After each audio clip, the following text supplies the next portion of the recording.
application system plays very important role in power system operation and control.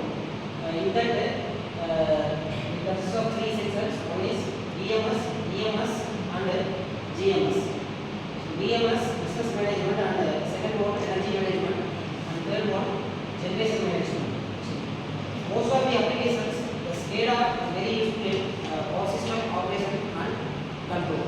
Usually in generating stations, and then transfer systems, and then distribution stations and substations, etc. Supervisory control and data acquisition system. It collects measurements and status data from the process.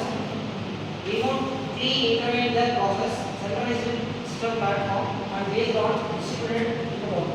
Application process, oil or gas process facilities, pipelines, railway transportation process, and nuclear gas method generation plants. This is typical control group for SCADA systems. So in that, one supercomputer monitors all the functions. For example, generation, transmission, and distribution. And then generator set points, excitation and power output, and sequential control. These are the main important parameters controlled by these SCADA systems. So, what is it? Architectural view of SCADA, having a many servers and connected to the main system.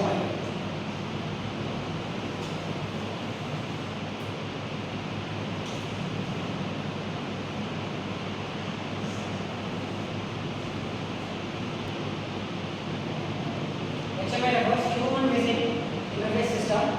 So this is a main operator between a machine and the operator. The input components are mouse, keyboard, and touch screen. The output screen, audio, printers, and video. The energy management system applications. The functions performed in energy management systems by SCADA: state estimation, optimal dispatch power flow, geographic information system, and then distribution management. SCADA governance system configuration servers allows configuration of the SCADA system environment. Typical servers, it includes data engineering of the SCADA system, providing manual data into the SCADA topology, database including witness and circuit breakers, stations, etc. Overall architecture of SCADA system. And then SCADA components.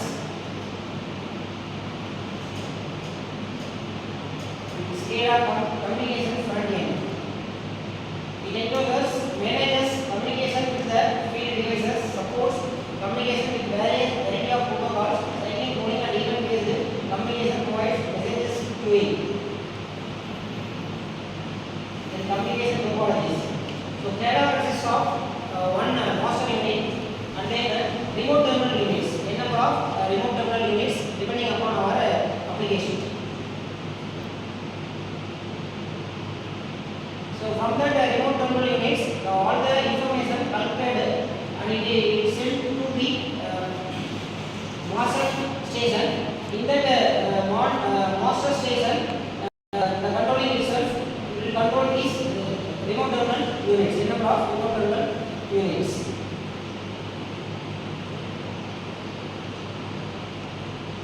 The protocol used is distributed network protocol. It is denoted by DNP, data acquisition control communication protocol. It will be used in this SCADA network.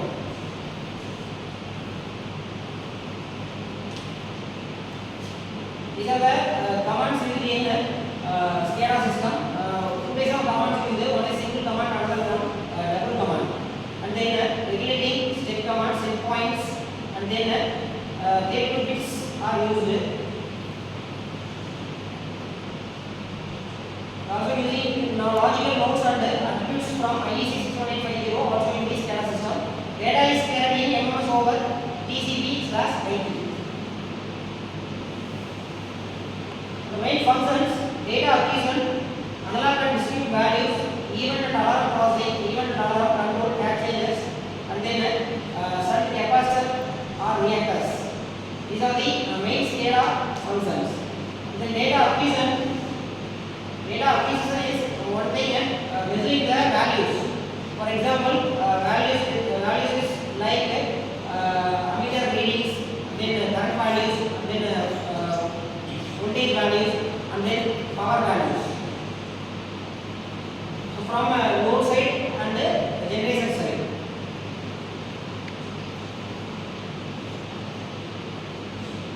And then data acquisition, measurements and status indications collected are stored in real-time database. The values are time-tagged in the database. Monitoring and event processing. So monitoring and event processing is events by changed by our master unit, staying positions like breaker switches, and then transformer tappings, etc. And then alarm and event management. For if any emergency, so alarm will opens the alarm indication and it opens the breakers. This list are also managed by our SCADA system. Then monitoring and event processing, they are setting some limit values, like for example overload current values. If exceeds these current values, the alarm will close, and then automatically opens the circuit breakers.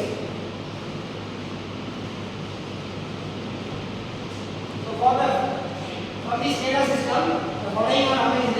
One is data collected from the process is sometimes achieved due to many reasons, and then regulations, billing, future load planning, performance audits, post-mortem reviews, and in case of disturbances or interruptions in the process, these are all achieved in these. These are all the analysis performed in SCADA systems. And then control messages to relating equipments, and then automatic control, automatically changing load tap changer due to voltage point variation due to depending upon the load conditions. If other increase in load is required, tap changing is changed to in maximum position. If other load is reduced, tap changer is reduced to lower position. And then measurement service performance requirements are non-functional requirements performance.